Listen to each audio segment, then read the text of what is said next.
ঢাকা ও পার্শ্ববর্তী এলাকায় আজ হালকা বৃষ্টি হতে পারে বলে আভাস দিয়েছে আবহাওয়া অধিদপ্তর। বুধবার সকাল ৭টা থেকে পরবর্তী ৬ ঘন্টার জন্য দেওয়া পূর্বাভাসে এ তথ্য জানানো হয়েছে। পূর্বাভাসে বলা হয়েছে, এই সময় আকাশ আংশিক মেঘলা থেকে অস্থায়ীভাবে মেঘলা থাকতে পারে। দক্ষিণ পূর্ব দিক থেকে ঘন্টায় ১০ থেকে ১৫ কিলোমিটার বেগে বাতাস প্রবাহিত হতে পারে। আজকের সূর্যাস্ত যাবে সন্ধ্যা ৫টা ৫৩ এবং আগামীকাল বৃহস্পতিবার সূর্যোদয় হবে ভোর ৫টা ৪৯ মিনিটে। আজ সকাল ৬টায় তাপমাত্রা ছিল ২৭.২ ডিগ্রি সেলসিয়াস এবং বাতাসে আর্দ্রতার পরিমাণ ৯৩%। এর আগে মঙ্গলবার সর্বোচ্চ তাপমাত্রা ছিল ৩৪.৪ ডিগ্রি সেলসিয়াস এবং আজ সর্বনিম্ন তাপমাত্রা পাওয়া গেছে ২৬.০ ডিগ্রি সেলসিয়াস।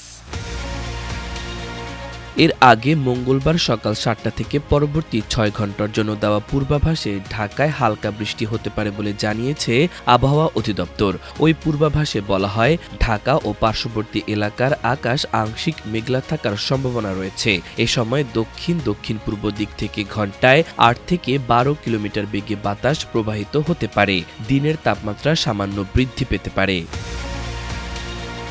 আবহাওয়া অফিস জানায়, গতকাল সকাল ৬টায় রাজধানীতে তাপমাত্রা ছিল ২৬.৪০ ডিগ্রি সেলসিয়াস এবং বাতাসের আর্দ্রতা ছিল ৯৩%। গত ২৪ ঘন্টায় ঢাকায় ৭৩ মিলিমিটার বৃষ্টিপাত রেকর্ড করা হয়েছে। এছাড়াও গতকাল উত্তর বঙ্গোপসাগর ও তৎসংলগ্ন এলাকায় একটি লঘুচাপ সৃষ্টি হয়। ফলে আবহাওয়ার পূর্বাভাসে বলা হয়, সাগর বিক্ষুব্ধ থাকায় দেশের ৪টি সমুদ্র বন্দরকে ৩ নম্বর সতর্কতা সংকেত দেখিয়ে যেতে বলা হয়। মঙ্গলবার লঘুচাপের প্রভাবে উত্তর বঙ্গোপসাগর এলাকায় সঞ্চালনশীল মেঘমালা তৈরি হয়। ফলে উত্তর বঙ্গোপসাগর, বাংলাদেশের উপকূলীয় এলাকা এবং সমুদ্র বন্দরগুলোর উপর দিয়ে দমকা অথবা ঝড়ো হাওয়া বয়ে যেতে পারে। এজন্য চট্টগ্রাম, কক্সবাজার, মোংলা ও পায়রা সমুদ্র বন্দরকে ৩ নম্বর সতর্ক সংকেত দেখাতে বলা হয়। এছাড়া এদিন উত্তর বঙ্গোপসাগরে অবস্থানরত মাছ ধরার নৌকা ও ট্রলারগুলোতে উপকূলের কাছাকাছি চলাচল করতে বলা হয়। আবহাওয়া বিশেষজ্ঞরা জানান, এই লঘুচাপটি আরও শক্তিশালী হতে পারে, তবে এর প্রভাবে আপাতত বৃষ্টির সম্ভাবনা নেই। তবে লঘুচাপটি শক্তিশালী হয়ে আগামী কয়েকদিনের মধ্যে নিম্নচাপে পরিণত হওয়ার সম্ভাবনা রয়েছে।